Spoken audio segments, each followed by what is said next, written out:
Hi, everyone. Judge Andrew Napolitano here for Judging Freedom. Today is Friday, September 23rd, 2023. Ray McGovern and Larry Johnson join us for what is now our weekly intelligence roundtable. You all know both of my friends and colleagues very well. Larry and Ray, thank you very much for joining us.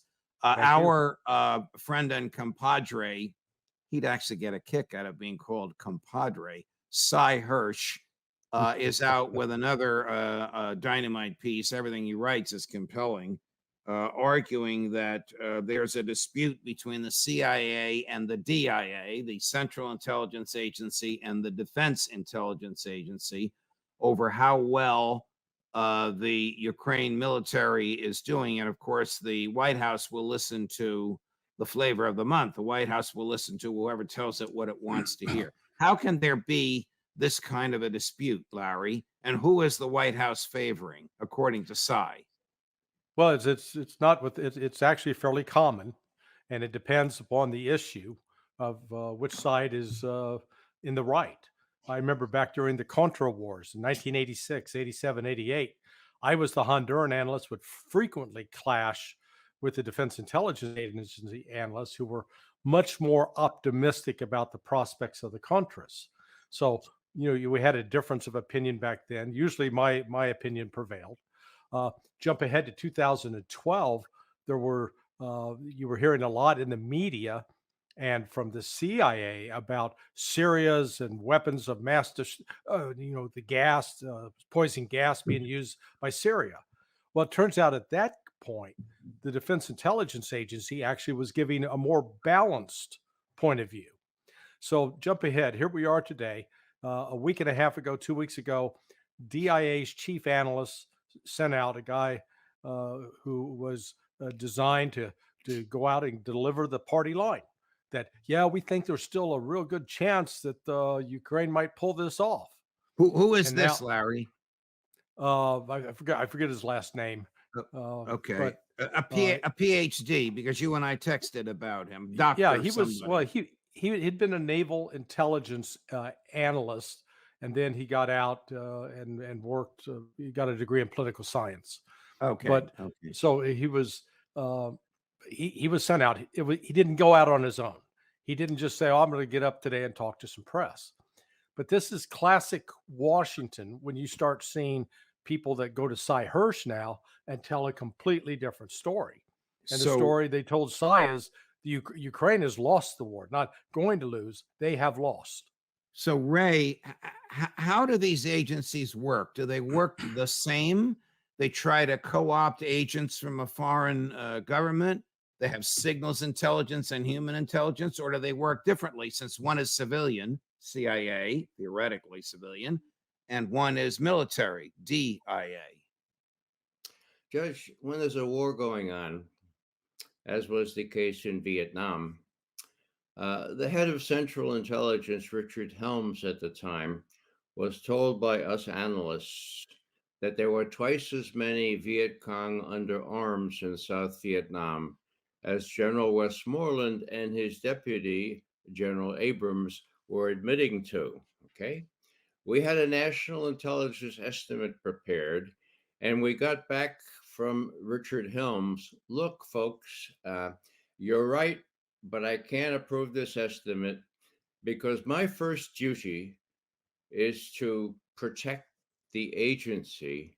And there's no way I can protect the agency if I get involved in a pissing match with the U.S. Army at war. So sorry, we can't go with the accurate numbers.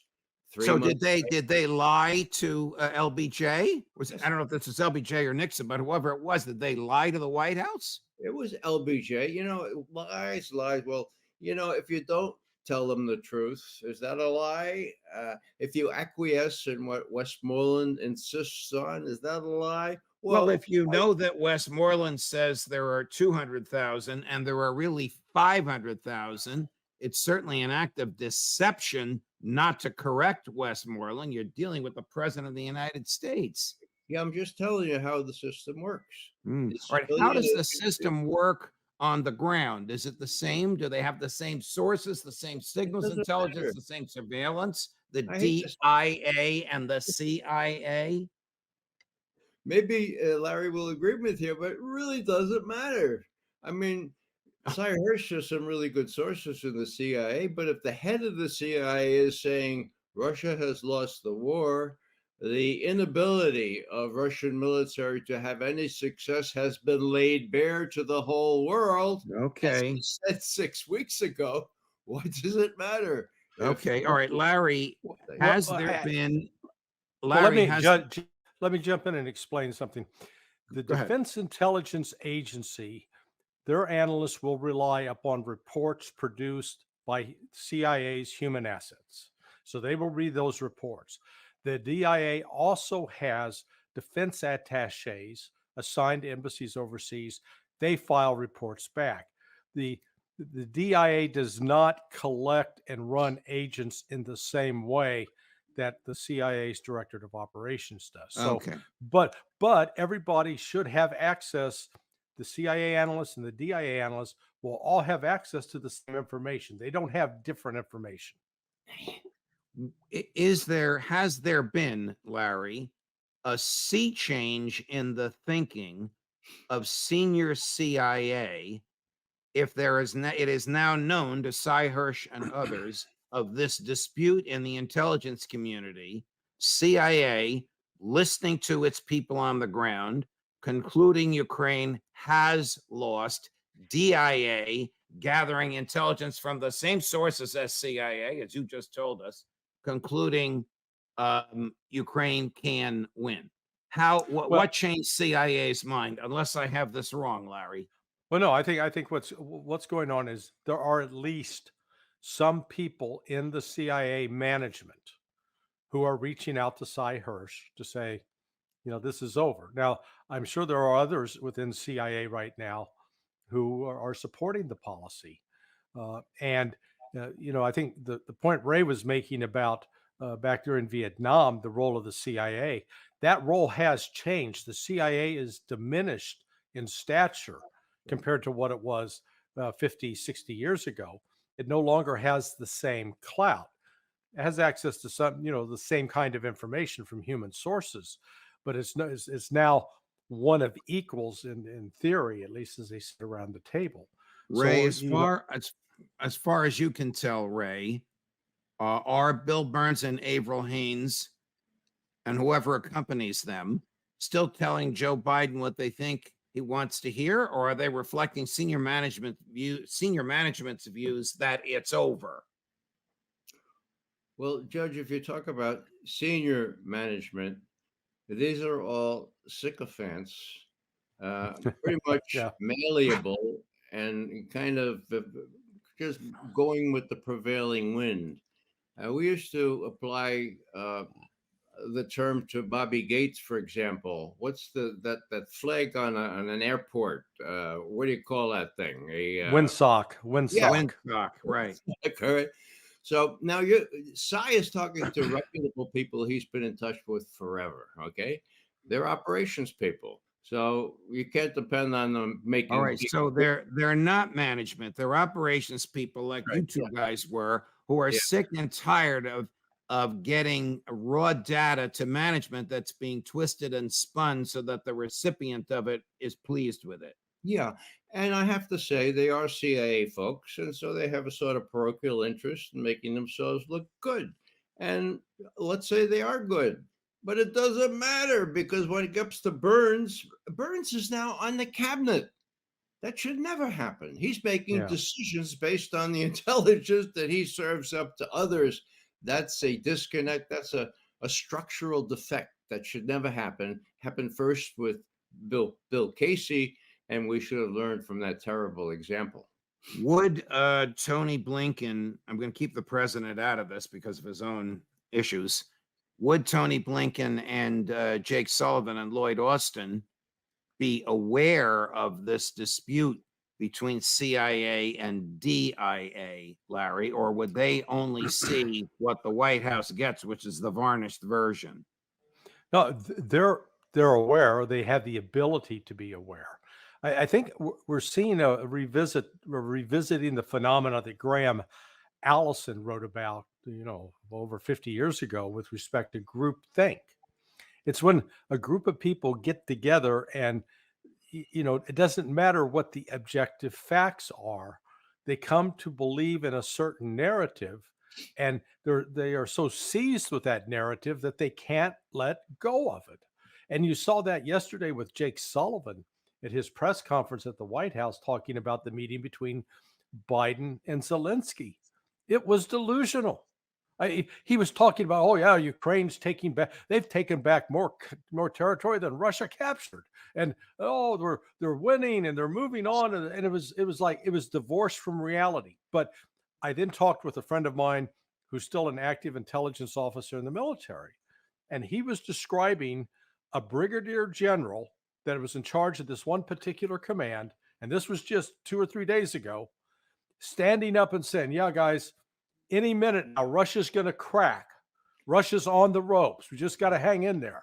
You said brigadier, otherwise I would ask if this was David Petraeus. Yeah, no, this was active duty. This is an active duty 1-star. This is not crazy. Retired. Yeah, the point is, it's across the board. Ben Hodges said the same thing today. So Ben Hodges is keeping this thing up, and Petraeus. So another thing, of course, is Larry, correct me if I'm wrong, but DIA is part of the Defense Department. They report to Secretary Austin. Secretary Austin has a well-deserved reputation for corrupting intelligence to coincide with what the White House wants to hear. And so it's no surprise at all that DIA and this particular analyst, who is chief of analysis now, might become deputy director of DIA if he keeps this up. Okay, so they're getting. Yeah. Let me adduce one irony here, which is really ironic. We're going to get M1 Abrams tanks in Ukraine this week. We know where they are. They're in Poland, just about to get on those rail cars. Now, will the Russians zap them as soon as they get out of the tunnel under the Carpathian Mountains? That's a good question. But the question is, they're Abrams tanks. Why are they any good? Well, they're good, but they're no better than the Challengers that the Brits have, or the Leopards that the Germans have. They're gonna, mark my words, they're gonna burn just like Putin said they're gonna burn. Now, the point here is that Abrams tanks are named after General Abrams. Abrams, a terrific tanker in World War II. Patton said next to Patton, Abrams was the best. But Abrams didn't know anything about politics. So when he was Westmoreland's deputy in Saigon, he wrote back a cable. And he said, and this is a quote, "We can't go with the accurate numbers of enemy figures in South Vietnam because the press in Saigon would have a field day, because we have been conveying a picture of optimism, and there is no caveats that we could adduce that would dispel the idea that we're losing the war." Yeah. He wrote that in the cable. It was no diss. So, all right, Larry, Mike McCall, who's the chair of the House Armed Services Committee, after a meeting with President Zelensky and the Republican conference, when asked what President Zelensky said to them, said, "He told us they're winning." Now, if Congressman McCall truthfully recounted what President Zelensky heard, can McCall possibly believe this? There must have been guffaws and oohs and ahs in that room. What human being could possibly accept the statement of the head of state of Ukraine that they're winning? Well, it's not a requirement to be a member of Congress to pass an intelligence test. So, they don't have like a minimum IQ requirement. So it's entirely conceivable. And I saw McCall making those comments. Yeah. And he's all in. He's all in. He wants F-16s. Hell, he wants nuclear weapons if we have to. Go all the way. Gary, he's detached from reality. Gary, do we still have that clip of Congressman McCall?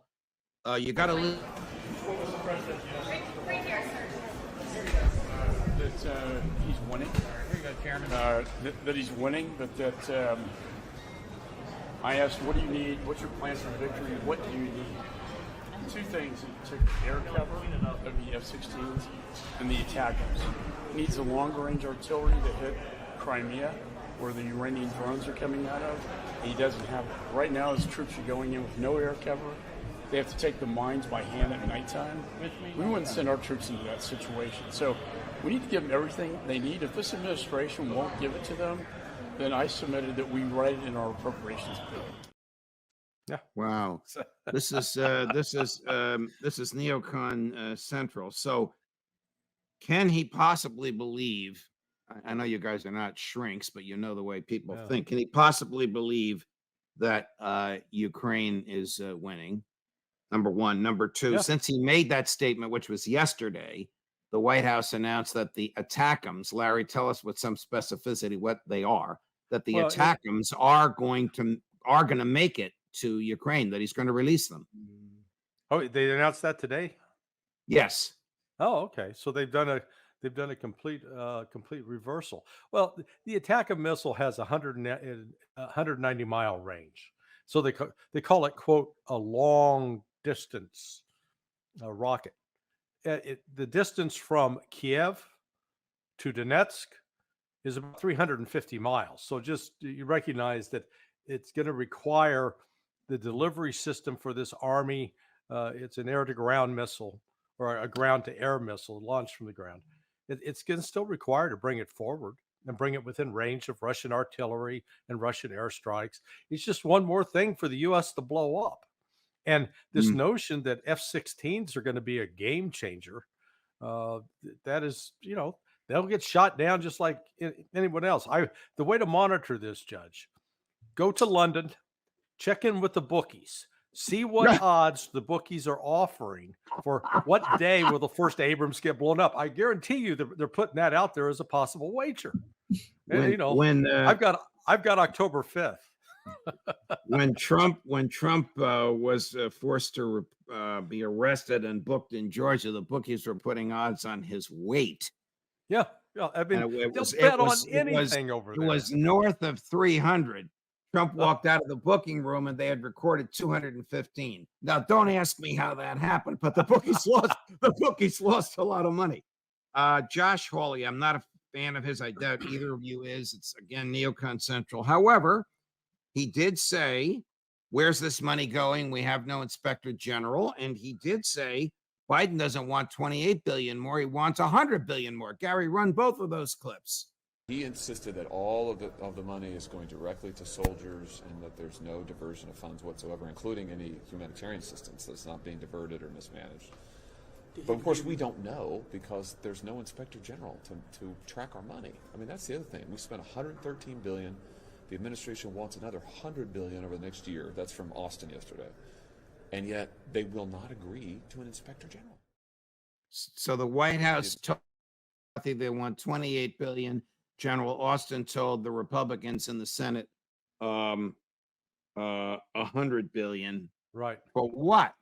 For a stalemate? For a war that the secret documents that were released allegedly by Jack Teixeira, remember him, showed that these guys knew and have known since March. It's now almost October that Ukraine was losing.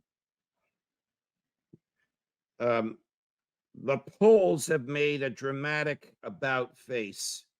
Larry, question, was that known to American intel before the Polish prime minister announced it in very graphic terms outside the UN building earlier this week? I don't know. They should have known. The only thing I did notice was when Biden was speaking at the United Nations, you had Zelensky and his entourage sitting right next to John Kerry and to Tony Blinken. And the expressions on their face were, you ever seen that dummy that Jeff Dunham uses, Walter? He's got the real grumpy look. That's what they all look like. They were, and because Biden was talking, he was talking up Ukraine at the time. Nobody had a smile on their face. So I suspect by then at least they knew that Poland had, given them a gut punch. Why would Poland give them a gut punch, Ray? I mean, this was at one point their strongest supporter. They had 90,000 troops at the Polish-Ukraine border, training with 40,000 American troops. Now, all of a sudden, forget it. They're not giving them a nickel. Is the Polish elections coming up and the public is against it? There you have it. The election, pure and simple. The Polish people are a little sick and tired of this war and all the refugees that they've had to receive and take care of. Diminishing returns have been quite evident. And when you have the Prime Minister of Poland saying, look, Ukraine is like someone who's drowning, and you know how difficult, you know how dangerous it is to try to rescue someone who is drowning. They're really powerful and they're full of adrenaline. They're going to pull you down with them. I mean, when the Prime Minister of Poland says that, that means something. And things are beginning to fall apart here. I doubt whether after the election, Poland will be back in this very tight alliance with Ukraine, because by that time, even Poland will see the handwriting on the wall. The war is lost. What do we do now? I'll ask you, and you're quite correct, Ray. And the Polish Prime Minister's depiction of a drowning person being too dangerous to save because they'll likely drown the lifeguard sent out there to save them was lurid. And it was right outside the UN on the East River in Manhattan while President Zelensky was in the UN building. I mean, the only thing he could have done worse was to have said it on the floor of the General Assembly. Last question, I'll let you go. How much longer, Larry first, do you think the conflagration, the military contact between Ukraine and Russia can go on? I think it can go on for at least another 6 months if the United States continues to fund it. That's going to be the critical variable. Will the United States continue to shell out this cash? And that's up in the air right now, because if they don't get this continuing resolution through next week, then the funding is going to be in question. And some of the Republicans are pushing hard to separate continuing resolution from continued funding for Ukraine. And some of the Republicans have said they will never vote for a continuing resolution, which basically funds the government for a month, if there is any aid to Ukraine in there. Well, Ray, your thoughts on how much longer this can possibly last? How long can Ukraine hold out? I think Larry is right. I think it all has to do with funding. Just like Vietnam, just like the Contras in Nicaragua. If the Congress pulls the plug, the results are inevitable. Mm-hmm. And Poles and the Germans and the French, they're not going to chip in here if the U.S. goes south on this. So it really depends. It's subjunctive right now. I don't know what's going to happen. I continue to be amazed at the caution that Putin and his entourage exercises, and I'm strengthened in my view that they're happy to attrit until some major provocation, when they'll attrit no more but go full bore into at least as far as the Dnieper River. Larry, he sounds like he's writing poetry again. Attrit no more and go full bore. That's the line of the week. That's McGovern. Thank you very much, gentlemen. Thank you for all your time. Have a great weekend. We'll see you both. We'll see you both next week. All the best. You too.